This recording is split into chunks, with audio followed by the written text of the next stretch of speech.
Sige po. Tayo po muna tayong lahat. Tayo po ay manalangin sa pagsimula natin ng pag-aaral po natin. Ngayon, Our Heavenly Father, salamat po sa maghapon, pag-iingat sa bawat isa. Thank you sa pag-iingat niyo po sa panahon na ito. Meron po kami.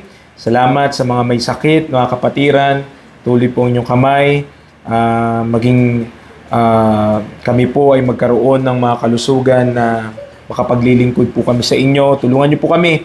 O Diyos, maging sa gabi pong ito sa aming pag-aaral, kayo po magbigay ng kaunawaan mula sa iyong salita. Give us understanding, Father, at magamit po namin in faithful service today. Help us to understand what will be preached at kayo po ang maitaas at hindi po ang tao. In Christ's name we pray.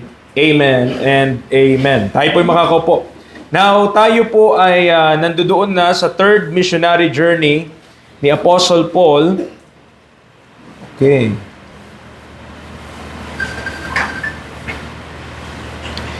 Alright. So we are already on the third missionary journey of the Apostle Paul.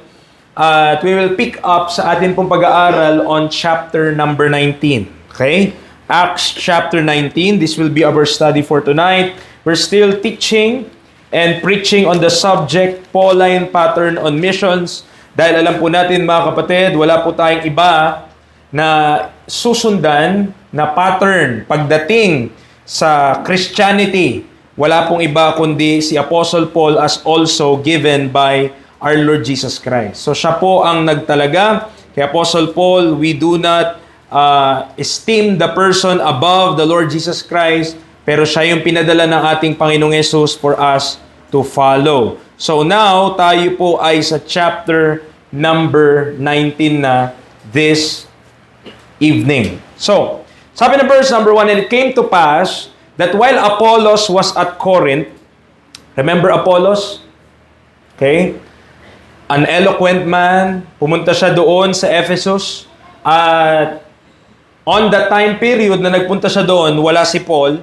Ang nakita niya doon ay si Aquila and Priscilla. But Apollos learned the way of God more perfectly, kagaya po na pag-aralan natin last week, at salamat sa Panginoon na natutunan niya ito, and therefore he became a co-laborer in what God is doing in this time. And so, mabasa natin dyan sa verse number 1 na si Apollos ay nasa Corinth na. Okay? So, magkahiwalay yun na. Dito yung Ephesus, doon yung Corinth. So, kailangan mo talaga magbarko para makarating ka doon. And the Apostle Paul ay nandoon. Okay? So, sabi niya, and it came to pass that while Apollos was at Corinth, Paul, having passed through the upper coast, came to Ephesus, and finding certain disciples. Now, Paul continuing on his third missionary journey, so nagpapatuloy siya sa kanyang missionary journey, pangatlo, si Apollos nasa Corinth, laboring there as also was evident in Paul's writing. So, ang ebidensya natin na si Apollos, natutunan niya yung doctrine na shinare sa kanila ni Aquila and Priscilla is sa 1 Corinthians 1:11 to 15. Na nakasulat po dyan, 1 Corinthians 1:11 to 15, babasahin ko po. Sabi ng Bible, for it hath been declared unto me of you, my brethren, by them which are of the house of Chloe, that there are contentions among you. Now this I say, that every one of you saith, I am of Paul, and I of Apollos, and I of Cephas, and I of Christ. Is Christ divided? Was Paul crucified for you? Or were you baptized in the name of Paul? And I thank God that I baptized none of you, but Crispus and Gaius, lest any should say that I had baptized in my own name. So, doon pa lang, evident na sa chapter 1 pa lang, that Apollos ay kahilera na siya ni Peter, kahilera na siya ni Paul, kahilera na siya even ni Jesus Christ, kasi meron pong division dito sa Corinth, na doon sa mismong church na yon, may mga, ay kay Paul kami, ay kay Pedro kami, ay kay Apollos kami. Na para bang divided si Kristo, mga kapatid. So, in chapter number 3, dito po natin mababasa, 1 Corinthians, chapter number 3, ayan, verse 4 to 9, ang sabi ng Bible, for while one saith, I am of Paul, and another, I am of Apollos, are ye not carnal? Who then is Paul and who is Apollos? But ministers by whom ye believe, even as the Lord gave to every man. I have planted, Apollos watered, but God gave the increase. So then neither is he that planted anything, neither he that watereth, but God that giveth the increase. So, Paul is acknowledging Apollos, na si Apollos po talaga ay kamanggagawa niya na sa Panginoon, as evident in verse number 8. Sabi niya, he that planted and he that watereth are one, and every man shall receive his own reward according to his own labor. For we are laborers together with God. Ye are God's husbandry, ye are God's building. So, sinasabi niya na ni si Apollos, ni ako, ni kung sino man, we are laborers together with God. So, siya mismo, ina-acknowledge niya na si Apollos po ay kamanggagawa niya na sa ministry. Okay? At sa atin po mga kapatid, don't think that your place, don't think that your ministry ay hindi importante when it comes to the church. Okay? Hindi, iba-iba po tayo ng ministry. Not everyone should preach. Hindi lahat dapat mag-preach. Hindi lahat ma-occupy yung same gifts and same na position sa church. Pero lahat po tayo is contributory to the work of God. Lahat yun ay nagtutulungan. Pag na-acknowledge natin yun, maganda ang kalabasan ng relationship sa church. So, verse 2 to 7, mga kapatid, balik tayo sa ating text, Acts 19. Acts 19 verses 2 to 7. He said unto them, okay, may nakita si Paul po ito pagpunta niya dito sa Ephesus, punta siya dyan, may nakita siyang mga disipulo. Ito na yung usapan nila. Sabi ni Paul sa verse number 2, have ye received the Holy Ghost since ye believe? Natanggap nyo na ba yung banal na Espiritu simula nang kayo ay naniwala? And they said unto him, we have not so much as heard whether there be any Holy Ghost. Hindi namin narinig.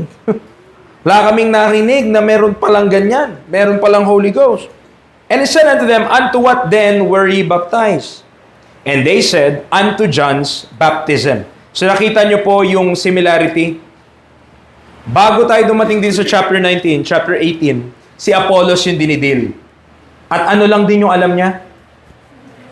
John's baptism. Same, di ba? So, dito makikita natin, John's baptism lang din yung baptism nila or dun sila na-baptize sa bautismo ni Juan. Then said Paul, John verily baptized with the baptism of repentance, saying unto the people that they should believe on him which should come after him, that is on Christ Jesus.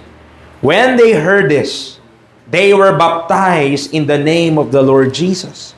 And when Paul had laid his hands upon them, the Holy Ghost came on them, and they spake with tongues and prophesied.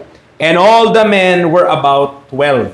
So, similar to Apollos, there were some disciples who came from John's baptism. So, dun po sila nagsimula sa bautismo ni Juan. These disciples, nakita naman natin, nabasa naman natin, hindi pa po sila wala pa, hindi na nila natanggap, di pa nila natanggap ang Holy Ghost. Imagine nasa Acts chapter 19 na tayo. Okay? Kailan na-receive nila Peter yung Holy Ghost? Okay? Kailan yon? Acts chapter 2. Sa Pentecost. Malayo-layo na. Marami na nangyari. Okay? So, dahil doon, di nila alam, meron palang Holy Ghost na magi-indwell. Remember, alalahanin natin that we are still in the book of Acts, which is pivotal period in God's plan both for the prophetic and mystery programs. Nandun pa rin tayo sa Book of Acts, kaya nagta-transition pa. Don't expect na ang doktrina doon solid na. Gumagalaw pa ang bus. Okay? Today, when we believe on Christ, tandaan natin ngayon, sa ating panahon ngayon, pag naniwala po tayo kay Kristo, nare-receive na natin ang Holy Ghost. Tama? Kaya ano sabi ni Ephesians 1:13, to whom you also trusted, after that you heard the word of truth, the gospel of your salvation, in whom also, after that ye believe, ano nangyari pagkatapos mo maniwala? Ye were sealed with that Holy Spirit of promise. Yung pag-receive natin sa Holy Ghost at pagtiwala natin kay Kristo, hindi magkahiwalay na panahon. Same time lang. The moment you believe is the moment you receive the Holy Ghost. But at this point, believers na sila, na-baptize na sila ni John during the earthly ministry of Christ also. Yun yung time frame na yon. But, hindi pa nila na-receive ang Holy Ghost. Okay? Gusto ko lamang po i-contrast na iba yon sa atin ngayon. Tayo po, when you believe the gospel, you also receive the Holy Ghost that moment. Pagkakataon na niwala tayo, yun na yun. Natanggap na natin yung banal na spirito. Tama po? Okay. So, move tayo. Verse number 6. The Jews require a sign. Tandaan nyo po yan. Sa 1 Corinthians 1:22, makikita nyo na ang mga Hudyo nagsisik. Nagre-require ng sign. Na pinapakita naman nito yung laman ng kanilang puso. Okay, rebuke yan. Yung Matthew chapter 12. Dito nang bubuksan natin. Matthew chapter 12. That is a rebuke to them. Matthew 12, verse 39. Anong sabi ng Bible? Matthew 12:39. But he answered and said unto them, an evil and adulterous generation seeketh after a sign. And there shall no sign be given to it but the sign of the prophet Jonas. Kita niyo po, naghahanap kasi sila ng senyales. Preacher, saan ba nila nakuha yun? Bakit sila nagsisik ng sign? As early as Exodus chapter 4, verse 1 to 9, si Moses mismo, sabi niya, ang Panginoon gusto niya siyang isugo sa bayan ng Israel. Bakit? Kasi narinig ng Diyos kung gaano kahirap yung pinapasan ng bansang Israel doon, paano sila pinapahirapan ng mga Egyptians. And during that time period, mga kapatid, na nahirapan sila, umiyak sila sa Diyos, sinagot ng Diyos ang kanilang panalangin through that man, Moses. Naalala niyo kung paano siya tinawag ng Diyos out of that burning bush. Tinawag siya ng Panginoon, kinausap siya ng Panginoon, at napakaraming excuse na binibigay si Moses sa Diyos. Isa doon, Lord, hindi nila ako papaniwalaan. Okay? Hindi nila ako papaniwalaan. Pero kung babasahin mo yung Exodus 4:1 to 9, nagbigay ang Diyos ng sign sa kanya. Ano yung mga sign na yon? Ilagay mo yung kamay mo dyan sa iyong bosom. Ilabas mo. Leprous. Ilagay mo ulit. At paglabas mo, ano na? Normal na ulit. O yung baston, ibagsak mo ganyan, naging ahas. Hawakan mo doon sa kanyang buntot, at naging baston ulit. At kung hindi pa rin sila makikinig sa dalawang senyalis na yan, yung ilog gagawin niyang blood. O yung water, i-turn niya sa blood. Okay? So you could check that, mga kapatid, sa Exodus chapter 4, verse 1 to 9. Ibig sabihin, in the inception, sa pagsisimula pa lamang ng bansang Israel, nanduroon na po, mga kapatid, yung kanilang pangangailangan sa signs.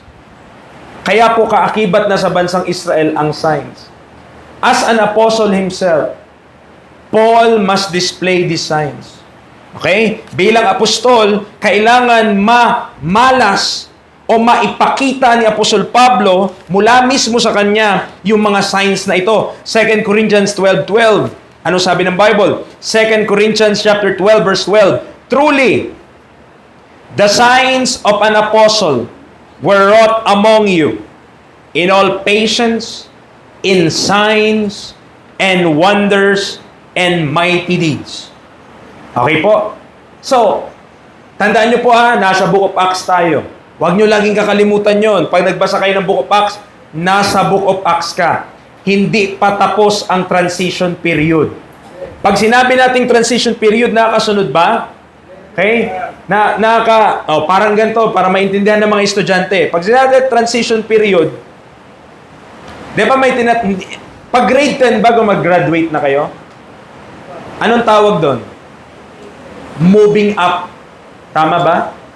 Grade 10 to grade 11, moving up. Hindi pa kayo gagraduate, pero bakit may ceremony na moving up? Kasi nagta-transition kayo from junior high school to senior high school.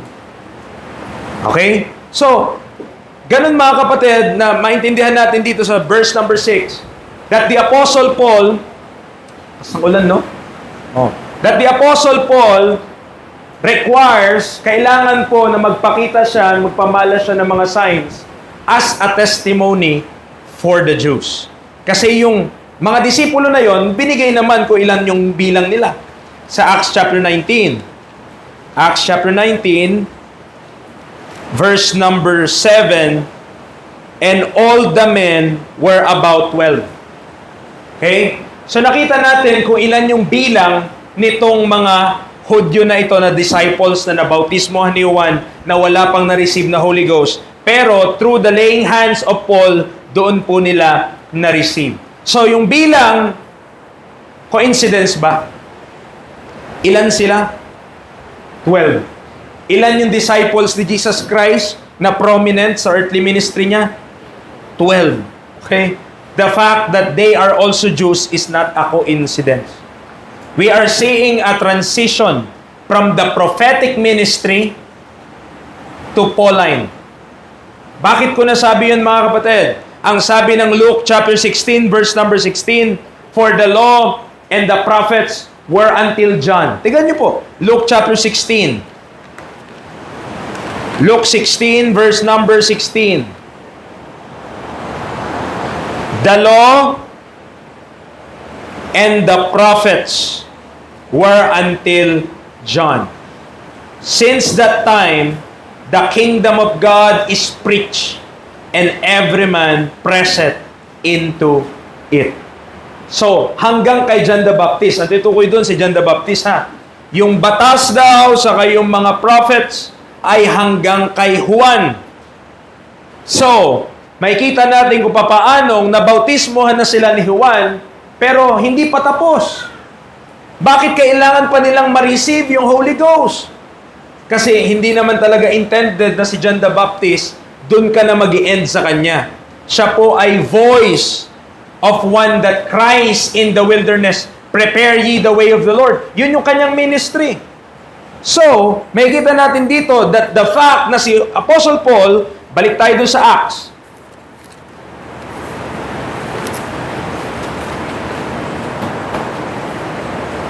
the fact, mga kapatid, that in verse number 6, na nung pinataw o pinatong ni Apostle Paul yung kanyang kamay sa kanila, the Holy Ghost came on them. And they spake with tongues and prophesied. The fact na nangyari yon kay, ano tawag dito, na si Paul yung binigyan ng ganong ministry ng Diyos, nagmamarka yun, mga kapatid. May kita din natin yun kung paanong lumipat na ang Panginoon o lumilipat, nagta-transition from those prophets, from the ministry of John, okay, prophetic ministry, to the Pauline ministry. Okay, dito po sa juncture na yan. But yung buong Book of Acts, simula pa lang sa cross naman, nagta-transition na po yan, mga kapatid. Okay, so tuloy po tayo.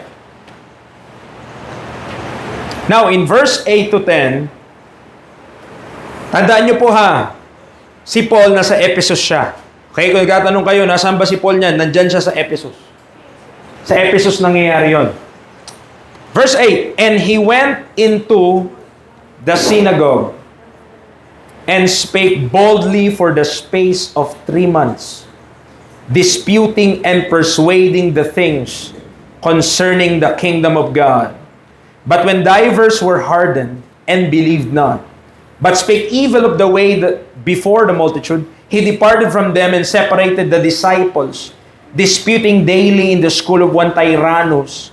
And this continued by the space of 2 years, so that all they which dwelt in Asia heard the word of the Lord Jesus, both Jews and Greeks. As his manner was, okay, verse number 8 po tayo ha, as his manner was, pumasok siya sa synagogue. Tama? Nawa po na pag sinabi ko na as his manner was, maaalala nyo lagi, si Paul pupunta ng synagogue. Doon yung inuuna niya. Okay. At nangaral siya doon ng matapang, boldly, for the space of 3 months. 3 buwan na nakikipagbuno siya. 3 buwan, pinapangaral niyang matapang doon. The kingdom of God, tandaan po natin, dito kasi, ang pinangaral niya, verse number 8, the kingdom of God eh. Nakita niyo po yan? Verse number 8. Disputing and persuading the things concerning the kingdom of God. Preacher, tanong, ano yun? Bakit po pinapangaral ni Paul yung kingdom of God? Hindi po ba yung kingdom to come na yon, at tayo ay nasa dispensation of the grace of God, tayo ay nasa day of salvation, bakit pinapangaral ni Paul yung kingdom of God? Nakuha niyo po ba? Verse number 8? Kasi, liwanag naman. Disputing and persuading the things concerning the kingdom of God. Kaya kinoment ko po dito mga kapatid, tignan niyo po mabuti, the kingdom of God is the bigger sphere of God's dominion. Ano ibig sabihin ko yon? Ano ibig sabihin mo doon, preacher? Yung pinipray, yung tinuro ni Jesus Christ na i-pray ng mga disciple na, Our Father, which art in heaven, hallowed be thy name, thy kingdom come. Thy will be done on earth as it is in heaven. Merong kingdom, physical kingdom, na paparating talaga in the future. Yun yung tinatawag natin, balik tuturo tayong dispensation, millennial kingdom. Yun yung kingdom that is to come. Okay? That's the millennial kingdom that is to come, that is future. That is after the tribulation period. Yun yung kaharian. Yun din yung pinapangaral ni John the Baptist. The kingdom of heaven is at hand. Yun din pinapangaral ni Jesus Christ. The kingdom of heaven is at hand. Kaya yun din yung tumutukoy yung gospel of the kingdom tungkol doon. O ngayon, preacher, naintindihan namin yun. Bakit nga si Paul? Tinuturo niya yun. Ba't niya ituturo yung kingdom of God? Okay, tandaan niyo po ha. Yung kingdom of God, mas malaki siya. Kumbaga ito, yung kaharian ng Diyos na isi-set up niya sa lupa, part lang yun ng kanya pong mas malaki pang kaharian. Ang tawag sa mas malaki niyang kaharian, kingdom of God, sakop pati langit. Okay po? Yung kingdom of God, sakop hanggang langit. Okay? Sakop noon hanggang langit, so hanggang heavenly places yung kingdom of God. But there is a kingdom na isi-set up talaga physical dito sa earth pag dumating ang ating Panginoong Jesucristo on His second coming. Okay? So, kaya pag binasa mo to, tignan niyo po Romans chapter 14 verse 17. Romans chapter 14 verse 17.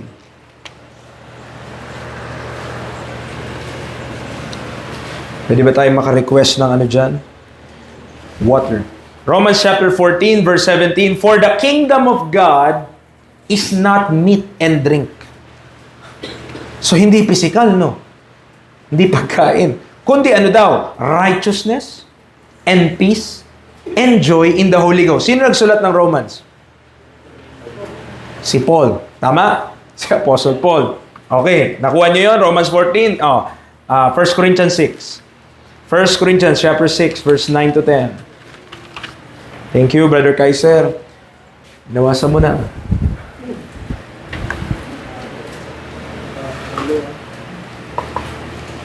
1 Corinthians 6, 9 to 10. Okay, sabi ng Bible, Know ye not that the unrighteous shall not inherit the kingdom of God? Kuha nyo, tignan nyo po Kingdom of God yung gamit ni Paul, tama?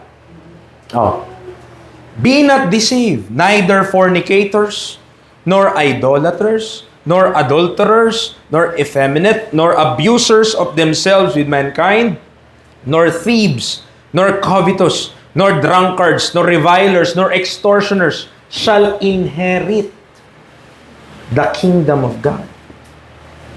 Okay? So, kayo na lamang po bumasa nito mga to, yung mga kasunod na talata. But, may basa nyo doon na ang ginagamit lagi ni Paul na term, kingdom of God.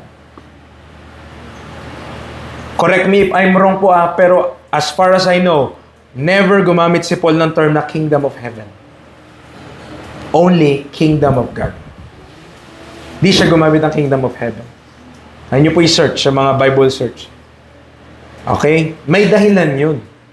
Kaya pagdating mo sa Book of Acts, tatama din naman na nagdi-dispute siya or nagdi-discuss siya. Sabi dyan sa verse number 8, nasa balik na po ako, bumalik na ako na Acts 19, verse number 8, pumunta siya sa synagogue, nangaral siya ng matapang, spake boldly, for the space of 3 months. Tungkol saan? The things concerning the kingdom of God. Now, this is the question, preacher. Malawak yung kingdom of God eh. Kasi sakop nun hanggang langit eh. Yung dominion ng Diyos. Malawak. So tungkol saan yung dinidiscuss na tungkol dun? Okay, basahin natin Acts 28. Kasi sa dulo, mababasa natin. Acts chapter 28, verse number 23.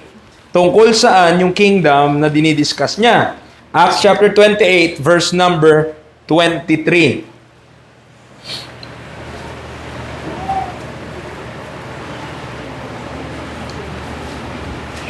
And when they had appointed him a day, there came many to him into his lodging, to whom he expounded, listen, and testified. Anong tinestify niya? The kingdom of God, persuading them concerning, tungkol saan? Jesus. Both out of the law of Moses and out of the prophets for morning till evening. Mga kapatid, walang problema. Kahit pa yung kingdom of God na tinuturo ni Paul sa Book of Acts ay tumukoy sa millennial kingdom na paparating, walang problema. Bakit? Ang sinesharan niya kasi sa synagogue, Hudyo. Synagogue of the Jews nga yun eh. So, how could you win them? Through the scriptures. Dahil siya, mas may superior knowledge na siya pagdating sa plano ng Diyos, kaya niyang ituro, kahit pa sa Isaiah sila, kaya nilang mag-discuss. Kahit pa sa Jeremiah sila, Ezekiel sila mag-usap, walang problema. Kaya niyang i-discuss. Kaya mga kapatid, hindi natin tinuturo na kapag, dahil yung doktrina natin, Pauline, o umaayon kay Apostol Pablo, na hindi tayo nag-aaral ng Old Testament. Mga kapatid, yung apostol natin, mahusay pagdating sa Lumang Tipan. Hindi mo siya magagancho pagdating dyan sa mga bagay na yan. Amen. Kasi, we know, ito po bibigyan ko kayo ng glimpse. Ito, kumukusa mag-isa to. Bibigyan ko kayo ng glimpse. Yung gospel. 1 Corinthians chapter? Okay. Ano sabi doon? Moreover, brethren, I declare unto you the gospel, which I preach unto you, which also ye have received, and wherein ye stand, by which also ye are saved, if ye keep in memory what I preach unto you, unless ye have believed in vain. For I delivered unto you first of all, which I also received, how that Christ died for our sins. Anong sabi? Kasunod? Okay, ang tanong. Nung nasulat ba yung 1 Corinthians, kompleto na yung Matthew hanggang Revelation? Obviously, hindi pa. So, anong tinutukoy niyang scripture? You see? How that Christ died according to the scriptures. Nakuha niyo po? When we share the gospel, pag nangangaral tayo o nagbabahagi tayo ng ebanghelyo, we could include passages in the Old Testament, especially Isaiah 53. Why not use? Diba? Kasi tungkol nyo kay Jesus Christ, yung suffering niya, o paano niya bubuhatin yung kasalanan. That could be used as an illustration on sharing to other people kung paano si Kristo ay naghirap para sa ating mga kasalanan. Para bayaran ito. Nakuha niyo po? So yun po yung 1 Corinthians, hindi pa po kompleto yung New Testament nung sinulat yun. Kulang pa. So anong tinutukoy niyang scriptures? Wala pong iba, kundi Lumang Tipan. Pero yung Lumang Tipan, sapat para ipakita din kung paano si Kristo namatay. Paano siya nilibing at sa ikatlong araw, siya'y bumangon mula sa mga patay. Amen. Diyan po tayo. Okay, so let's move along. Now, in verse number 9, when one door, remember this, pag merong isang pintuang nagsara, merong isang magbubukas. Okay? Kasi, verse number 8, nangaral sa doon. Nangaral sa doon, boldly, 3 months. Verse number 9, maraming mga pinatigas ang kanilang mga puso, were hardened, and believed not. Hindi sila naniwala doon sa pinangaral ni Paul, but spake evil of that way before the multitude. He departed from them and separated the disciples. Okay, so, kaya sinasabi po natin, yes, merong nagsaradong pinto. Pero, kita mo nyo naman, pagkatapos niya doon sa synagogue, saan na siya? Sa School of Tyrannus. At mga kapatid, pagdating mo ng verse number 10, 2 taon siya doon. Doon sa synagogue, 3 months. Pagkatapos, ang dami niya pang kaaway. Kasi, ayaw nila maniwala Stumbling block si Kristo sa kanila Pero pagdating mo ng verse number 10, meron. At 2 taon pa siya doon. So the constant theme that we will observe in the book of Acts, pag pinag-aralan natin to, nawa nakikita nyo na po yung pattern. Sana nakikita nyo yung pattern sa Book of Acts. Paulit-ulit ang Diyos, parang inaabot niya yung kamay niya sa Jew. Ilang beses eh. Kahit saan, pupunta sila, yung mga apostles, inaabot ng Diyos yung kamay niya. Ito namang Hudyo, pilit na tinatapik. Ayaw namin yan.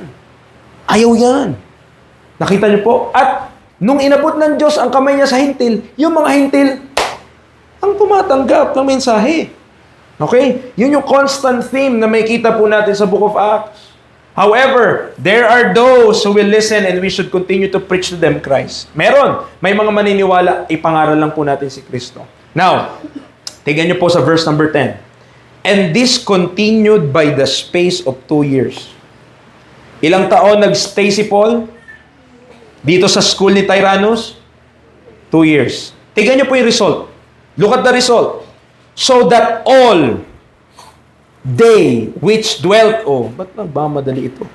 All they which dwelt in Asia heard the word of the Lord Jesus, both Jews and Greeks. Mga kapatid, I believe that Asia there is referring to Asia Minor. Okay? At yung lugar na yon, according to Google, 2.5 times na mas malaki kaysa sa Pilipinas. Ibig sabihin, alam nyo naman, ito ang Pilipinas, doblehin mo. Okay, dalawa na. Kalhatiin mo pa. Yun, ganun kalaki yung Asia na tinutukoy dyan. So, malaki. No? Buong Pilipinas ba, nalibot na natin? Hindi po, nakakapagod yan. Okay? Yung Bohol nga, yung Bohol na isang isla na yon, Bohol, isang araw yun bago ikutin eh. Gusto mo siyang ikutin? Isang araw. Isang isla pa lang yun. How much more? Ang dami-dami pang province dito sa Pilipinas. 2.5 times, mga kapatid. 2 taon nagstay si Paul. At sa 2 taon na yon, yung laki ng lugar na yon, nakapakinig na lahat ng mga tao. Okay? Nakapakinig na lahat ng mga tao. Doon sa lugar na yun sa Asia. Heard the word of the Lord Jesus. All they which dwelt in Asia heard the word of the Lord Jesus, both Jews and Greeks. Amen. So, mga kapatid, of course, pwede natin sabihin, preacher, kasi si Paul, apostol siya. Tayo, wala tayong powers. Siya, meron siyang signs, wonders, and mighty deeds. Pero mga kapatid, we still have the same word na pinapangaral ni Paul. Wala lang yung mga ganon. Diba? Wala lang yung mga signs, wonders. Pero, we still believe in prayer. Okay? God could still move today. Kaya pa din. Nandiyan pa po tayo? Okay, proceed tayo 11 and 12.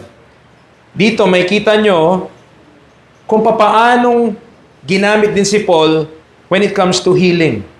In verse number 11, special miracles, diba? Sabi ng Bible. By the hands of Paul. Dito nila nakuha. Yung ginagawa sa Quiapo. Preacher, ano yun? Verse number 12. Nagdala ng mga panyo at apron. Okay. So that from his body, si Paul to were brought unto the sick handkerchiefs or aprons. And the diseases departed from them, and the evil spirits went out of them. Imagine, no? Ang punas-punas lang, magaling na.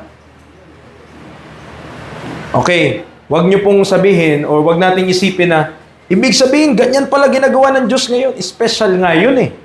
Special miracle yun eh. Bakit po? Kasi katulad yun yung nangyari kay Peter, katulad din yun sa nangyari kay Jesus Christ. Sa Acts 5, anino lang. Tingnan niyo po. Acts chapter 5, verse number 14. Acts chapter 5, verse number 14. Ano na lang, bilisan lang natin. Verse number 15. That at the least, the shadow of Peter passing by might overshadow some of them. Sa verse 16 sa dulo, and they were healed, everyone.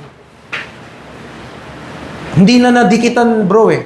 Dumaan lang yung anino ni Peter, gumaling na. Okay? Okay. Luke, sa Luke, chapter 6. Luke chapter 6. Verse number 18. Luke chapter 6, verse number 18.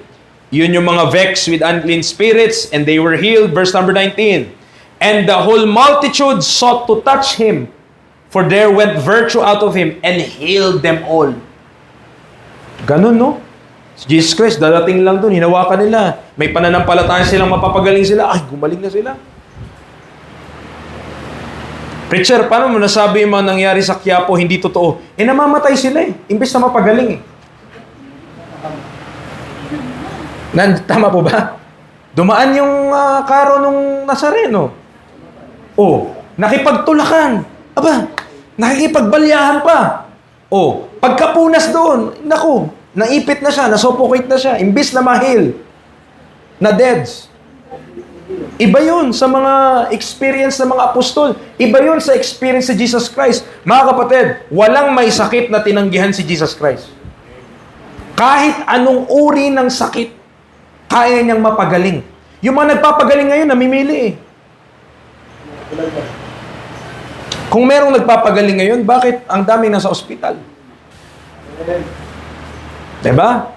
Sasabihin, kulang sila sa pananampalataya. Oh no, oh no, oh no.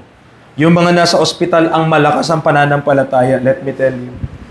Kapag may sakit na tayo, mga kapatid, lahat na ng prayers mo, nakabuhos na yon. Amen. So, yun po, may kita natin yung mga deception din sa ating panahon ngayon. Di ba? Pakarami niyan. Huwag tayong papadaya. Binigay lang yun ng Diyos for the apostles. Nakita niyo binasa natin sa Korinto kanina, 2 Corinthians, the signs of an apostle. Okay, kung sino man ang ngayon po kung sino man ngayon ang mag-claim na apostol siya, at nag-claim siya nagpapagaling, at isang beses lang siya nagmintis, huwad siya. Fake, ibig sabihin. Dahil sila Peter, mga kapatid, anino pa nga lang eh. Diba? Anino pa nga lang dumaan magaling na. Kasi ibang programa yon. Okay? Ibang programa kasi. Now, tuloy po tayo. Sa verse 13 to 17, di ko nababasahin for the sake of time para rin matapos natin ang chapter this afternoon. But, may kita po natin dito, meron siya nagangalang si Sceva.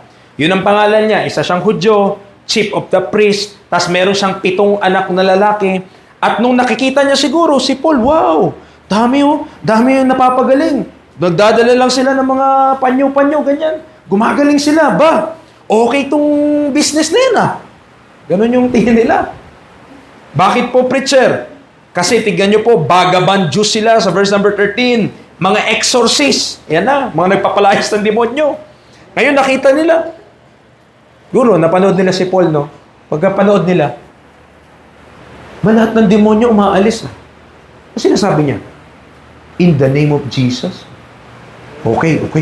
Mga anak, lapit kayo. Yes, pa. Ganto, narinig ko yung tao doon, si Paul. Anong meron sa kanya pa? Papalayas siya Galing Sinasabi niya, Jesus.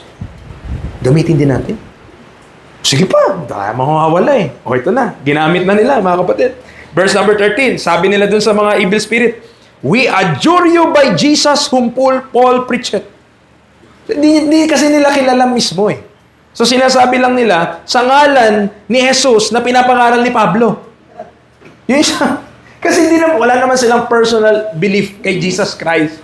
So nakita lang nila, effective yun Ba mabisa, lumalabas yung demonyo. Okay? Sige, gamitin namin. Itong epekto, verse number 15. And the evil spirit answered and said, si Jesus, kilala namin. Si Pablo, kilala namin. Sino kayo? Yan ang problema, mga kapatid, pag di kilala si Kristo personally. Tapos, narinig lang, effective ba? Okay. Okay yan. Ito pang ginawa, verse number 16. And the man in whom the evil spirit was sleep on them and overcame them. Makulit sila? Lumipat sa kanila. Pumasa sa kanila. Okay? At ano pa naging resulta, mga kapatid? Umalis sila na nakahubad at sugatan. Naked and wounded. Nakita nyo po, verse number 16. Ito po mga kapatid. Kailangan natin maintindihan na. Merong mga tao na makita yung ministry ni Paul, ay, galing! Ang husay! Dami na papagaling! Dami na papalayas demonyo! Kita sila, this is an opportunity. However, it is evident that they are not believers, but opportunists who thinks the things of God are mere tricks and could be bought by money. Kagaya ni Simon sa Acts 8:17 to 24. Tignan natin na parehas kasi para makita po natin example Acts chapter 8, dito po, verse number 17. Okay, ito si Peter ito. Si Peter at si John. Sa verse number 17, Acts chapter 8, then laid their hands on them and they received the Holy Ghost. Nakita yun ni Simon, okay. Ginanon, pumasa, merong Holy Ghost. Wow! Tignan nyo, sabi niya, verse number 18. And when Simon saw that through the laying on of the apostles' hands, the Holy Ghost was given, he offered them money. Kita niya kasi, pinasa, nagkaroon ng Holy Ghost. Sabi niya, Peter, yes sir, kamusta po? May tanong lang po ako sir. Pwede ko po kayo kausapin in private? Sige. Okay. Anong meron? Ginagawa niyo, galing no? Oo. Sa Panginoon to Ganto. Okay yan Gusto ko rin yan. Pwede ba kitang bigyan pera? Para makuha ko rin. Ino-opera niya ng pera, yung Holy Ghost. Okay? Verse number 18. When Simon saw that through the laying on of hands, he offered them money. Verse 19 saying, give me also this power, that on whomsoever I lay hands, he may receive the Holy Ghost. Parang ano pa bigay mo sa akin yan para kahit sinong hawakan ko, mabigay ko yung Holy Ghost sa kanya. Verse number 20, but Peter said unto him, thy money perish with thee, because thou hast taught that the gift of God may be purchased with money. Thou hast neither part nor lot in this matter, for thy heart is not right in the sight of God. Repent therefore of this thy wickedness, and pray God, if perhaps the thought of thine heart may be forgiven thee.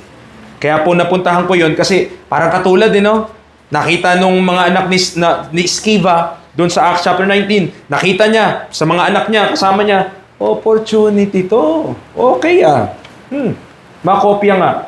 Ano sinasabi nila doon? Jesus. Jesus. Okay, sige. Kita silang may evil spirit. Masamang demonyo! Pinapalayas ka namin sa ngalan ni Kristo na pinapangaral ni Pablo. Kilala ko si Jesus. Kilala ko si Pablo. Ikaw, sino ka? Ginanon siya. Di siya kilala, mga kapatid. So, the result was, verse number 17, and this was well known to all the Jews and Greeks also dwelling at Ephesus, and fear fell on them all, and the name of the Lord Jesus was magnified. Saan naging resulta? Karoon ng takot yung mga tao sa ngalan ng ating Panginoong Hesus. Okay? At tandaan nyo po, when it comes to our preaching, dito nabibili ng pera. Okay? Di yan nabibili ng pera, wag nating bilhin yan. Delikado tayo dyan. Magaya tayo kay Simon, magaya tayo kay Sceva na yan. Now, ito mo mga kapatid, kaya binibilisan ko rin, I want to go on this part. Sa verse number 18, saka sa verse number 19. Preacher, ano meron doon? And many that believed came and confessed and showed their deeds. Many of them also which used curious arts brought their books together and burned them before all men. And they counted the price of them and found it 50,000 pieces of silver. Notice, mga kapatid, na yung mga believers na nag-confess and showed their deeds. Okay? Preacher, ano ba yung curious arts na yon? Ano ba yung books na yon? Mga kapatid, by reading that, we could assume na yun ay ginagamit sa idolatry or either ginagamit sa mga magic. Curious arts and books. Ang halaga nun, nung time na yon, 50,000, ano sabi niya? 50,000 pieces of silver. Conservatively, pag tinignan nyo sa Google, conservative, ibig sabihin, ito yung pinakamababang presyo na nakita ko. Meron kasi mas mataas pa dyan eh. Pinili ko na lang yung pinakamababa. Pag kinonvert mo ngayon, ito yung pinakamababa. 420,000 US dollars, which is 25 million pesos. Ganun yung halaga nung mga books na yon na ginagamit nila. Pero, naniwala na sila sa Panginoon eh. Nakilala nila si Jesus Christ. So, anong ginawa nila? Sinunog nila. Preacher, sayang naman yun. Dahil naibenta na lang at nagamit pa sa gawain ng Panginoon. Diba? Pero at isipin, oo nga no, pwede naman yan gamitin nilang sa benta natin, sa ano, gamitin natin para sa gawain ng Panginoon, pero sinunog po nila. Kasi pag sinunog mo, di mo na mababalikan. Pag sinunog mo, kahit gustuhin mo pa, di mo na mababalik. Wala na. Wala ka nang... But maybe, mga kapatid,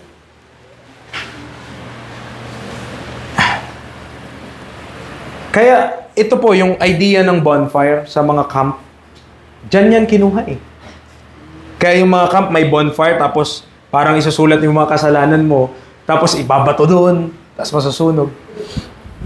Kasi dito sa Book of Acts, may nangyaring ganun.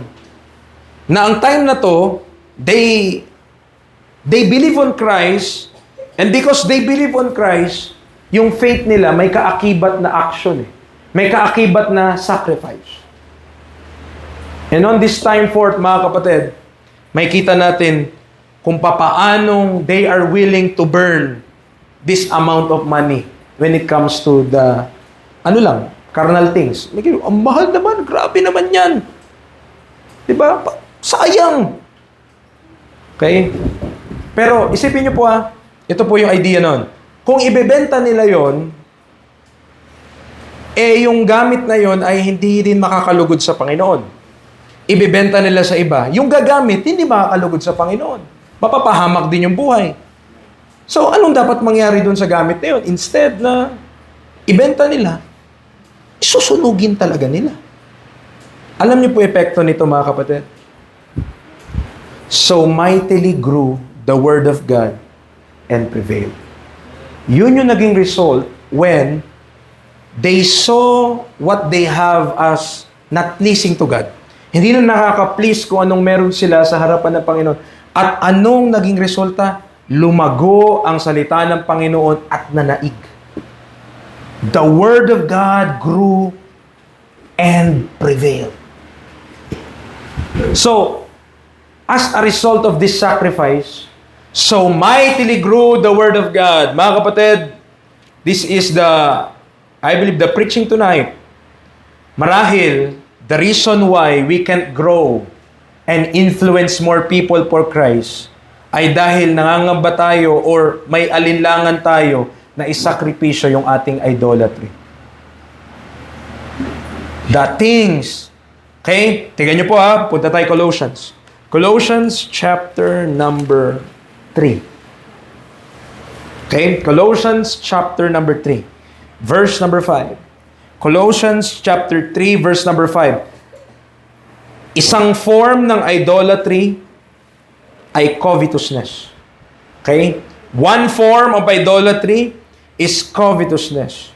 Sabi ng Bible, mortify therefore your members which are upon the earth, fornication, uncleanness, inordinate affection, evil concupiscence, and covetousness, which is idolatry. Preacher, ano yung covetousness?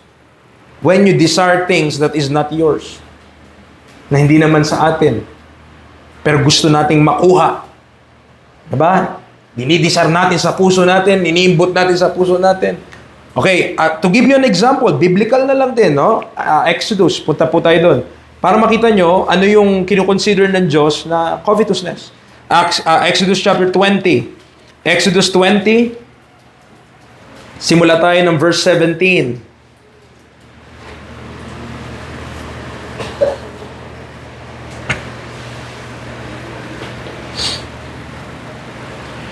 Thou shalt not covet thy neighbor's house. Oops. Praise God. One of the things that we could covet, according to the Bible, isang bagay na pwede nating kainggitan, pag-imbutan, ay yung bahay ng kapitbahay natin. Uy, ganda ng gate. Uy, solar. Uy, aming aircon. Uy, bagong pintura. Sabi ng Bible, thou shalt not covet thy neighbor's house. Ano pa? Thou shalt not covet thy neighbor's wife. Okay? Nor his manservant. Nor his maidservant. Nor his ox. Nor his ass. Nor anything. Ni lahat na ng Diyos eh. Sabi niya, hindi pa yan sapat. Ni lahat ng meron yung kapitbahay nyo. Don't covet. At ano daw ang covetousness? Sabi ng Colossians? Idolatry. Kaya mga kapatid, maybe, possible, and it has really, meron talaga siyang part kung bakit nahirapan tayong mag-grow, nahirapan tayong lumago ng mga mananampalataya. One of the reasons why ay hindi natin mag-give up yung mga bagay na umaagaw sa ating puso away from God. Hindi natin mag-give up. Okay? What needs to happen, mga kapatid? Nagpipreach lang ako mula dun sa text natin. What needs to happen? Burn them! Sunugin mo! Preacher, paano yan? Paano? Ano susunugin ko, preacher? Maari, ganito po yan, no? Kasi, hindi naman na curious arts natin ngayon. Ang mga curious arts ngayon, nasa cellphone na eh. Diba? So, marahil, part of that burning, kasi ano ba ang effect ng burn? Ano bang epekto nung pagsunog? Abo na siya pagkatapos, di ba? So, hindi mo na siya mare-restore, tama? Kahit gaano ka kagaling, kahit ikaw pa si Picasso, kahit ikaw pa yung napakagaling na mga artist, pag sunog ng isang bagay, hindi mo na eh. Kahoy, sunugin mo, wala na. Abo na yun. Pagkatapos, tama po ba?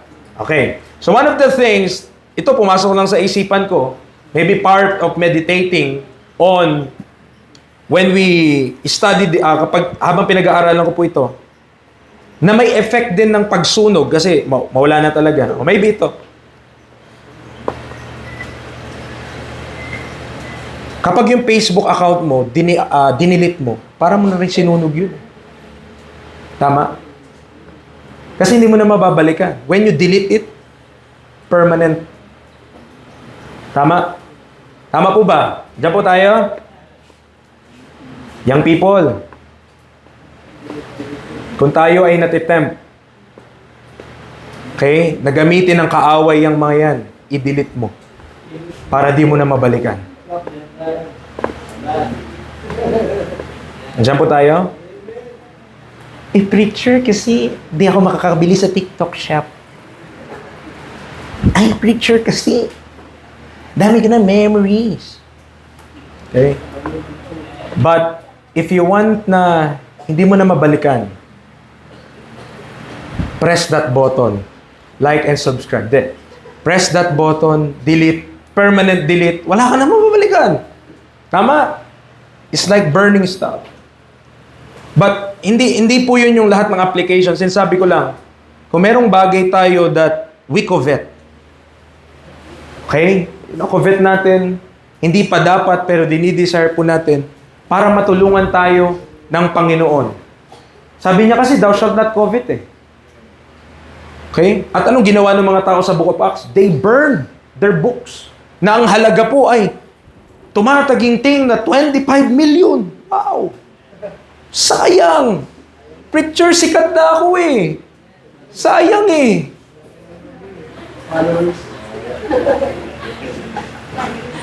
But if it will cause us to sin, if it will cause us na tayo po ay mahulog, magkasala sa harapan ng isang banal na Diyos, burn it.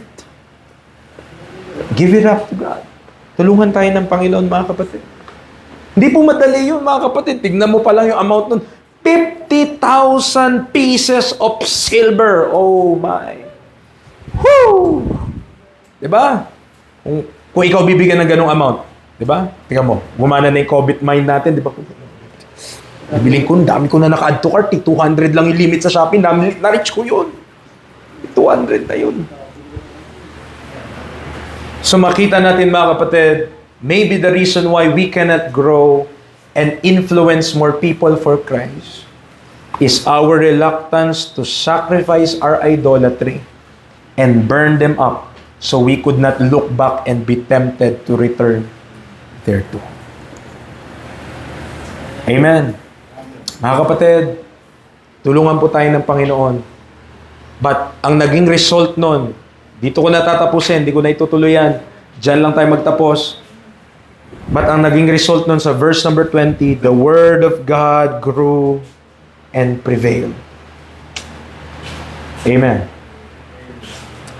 Lumago at nanaig ang salita ng Diyos. Pwede ba natin hilingin yung ating pianista? Just play yung tinutugtog kanina, yung wall of prayer. And let's spend some time in silent contemplation, mga kapatid. Okay. Spend some time, meditate tayo. Ipa-check po natin sa Panginoon yung ating puso.